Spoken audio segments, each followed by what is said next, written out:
প্রিয় সাহাবী আলকামা রাদিয়াল্লাহু আনহু সে যখন মৃত্যু সজ্জায়, তখন মুহতারাম হাজিরিন তার জিহ্বা উল্টে গেছে, তার জবান থেকে কালিমা উচ্চারিত হচ্ছে না।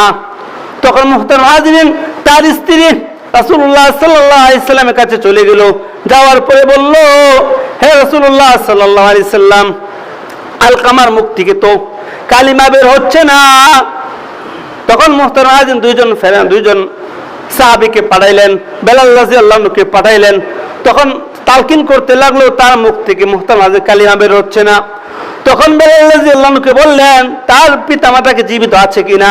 বললেন বাবা নাই, মা আছে। তখন মুহতারাম হাজিরিন বেলাল রাদিয়াল্লাহু আনহুকে বললেন তার মাকে আসতে বলো। তখন মুহতারাম হাজিরিন আলকামার মা রাসূলুল্লাহ সাল্লাল্লাহু আলাইহি সাল্লামের কাছে আসলো। আসার পরে বলল, আপনার আলকামা কেমন ব্যক্তি? তখন আলকামার মা বলল, আমার ছেলে অনেক ভালো, সে হজ করেছে, সে নামাজ পড়ে, জিকির আজকার করে, দান সদকা করে। তখন মুহতারাম হাজিরিন রাসূল সাল্লাল্লাহু আলাইহি সাল্লাম বলেন, আমি এটা বলি নাই, আপনার সাথে তার ব্যবহার কেমন ছিল?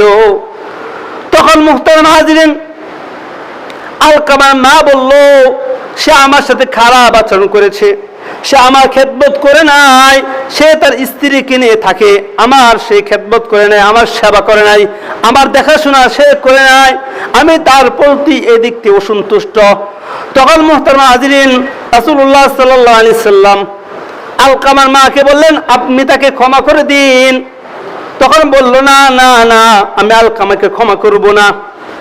তখন মুহতারাম হাজির রাসূলুল্লাহ সাল্লাল্লাহু আলাইহি সাল্লাম বলেন, আপনি যদি ক্ষমা না করেন তাহলে বেলালকে বলবো, সে লাকড়ি দলা করবে, এমন তাকে পুড়ে ছারখার করে দিব। কারণ এই দুনিয়া আগুনের চেয়ে পরকালে আগুন অনেক কঠিন।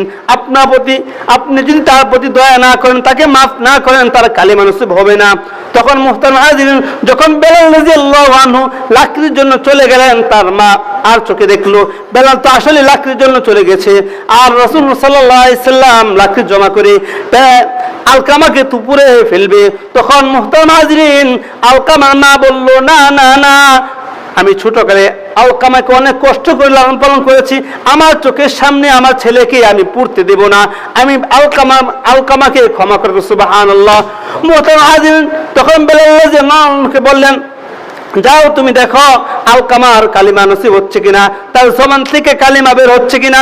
যখন তার বাড়ির কাছে গেল, যাওয়ার পরে শুনলো তার মুখ থেকে বের হচ্ছে, আশহাদু আল্লাহ ইলাহা ইল্লাল্লাহ ওয়া আশহাদু আন্না মুহাম্মাদান আবদুহু ওয়া রাসূলুহু। তাহলে মুহতারাম হাজিরিন দেখেন, এই ঘটনাটাকে লক্ষ্য করুন। আলকামার মা তার প্রতি অসন্তুষ্ট ছিল, বিদায় মৃত্যুর সময় কালিমা নসিব হচ্ছিল না। এজন্য মুহতারাম হাজিরিন, যদি আমি আপনি পিতামাতার খেদমত করি, আমার প্রতি যদি আমার পিতামাতা সন্তুষ্ট থাকে, তাহলে মৃত্যুর সময় আমার কালিমা নসিব হবে।